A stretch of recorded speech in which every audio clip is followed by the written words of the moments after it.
కొంతమంది, అందరూ కాదు అక్కడ ఒక కెపాసిటీని బట్టి ఉంటుంది. రెండవ పాయింట్ ఏంటంటే అమరావతి రైతులు కోరుకుంటున్నటువంటిది వాళ్ళకి ఆ 29 గ్రామాలే కావాలని కోరుకుంటున్నారు రాజధానికి. అందుకోసం వాళ్ళని సాటిస్ఫై చేయడం ఎట్లా అన్న పాయింట్ మీదనే ఆయన ఆగుతూ వస్తున్నారు ఇప్పటిదాకా. అందుకనే మొన్న కాంక్లేవ్లో ఆయన ఏం చెప్పుకొచ్చారు, మొత్తం విజయవాడ, గుంటూరు, తెనాలి ఇవన్నీ కలిపితే రాజధాని అంటే కరెక్ట్, కానీ లేకపోతే మున్సిపాలిటీ అవుతుంది అన్నారు. మనం ఎప్పటి నుంచో మాట్లాడుతోంది అదే. మున్సిపాలిటీ అంటే నన్ను అడిగితే పెద్ద పంచాయతీ అవుతుంది. మున్సిపాలిటీ అంటే కనీసం 2 లక్షల జనాభా ఉండాలి. 1,00,000 జనాభా ఉంటే సి గ్రేడ్ మున్సిపాలిటీ అవుతుంది. ఓ 2-3 లక్షల జనాభా, ఇప్పుడు మంగళగిరి మున్సిపాలిటీనే, అది మంగళగిరి జనాభా ఎంతని, 1,00,000 ఎక్కువ 2 లక్షలు తక్కువ అట్లాంటిది ఇక్కడ అది కూడా ఉండరు కదా, అప్పుడు ఎట్లా ఉంటుంది?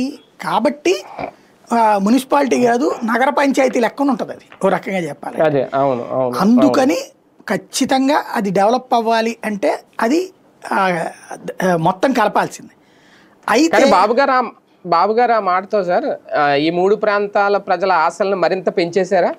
తెనాలి, గుంటూరు, విజయవాడ ఖచ్చితంగా. అంటే 3 ప్రాంతాల ప్రజలు మనందరిది కలిపినే అన్నటువంటిది మొదట్లో అనుకున్నారు, తర్వాత అపనమ్మకం వచ్చేసింది.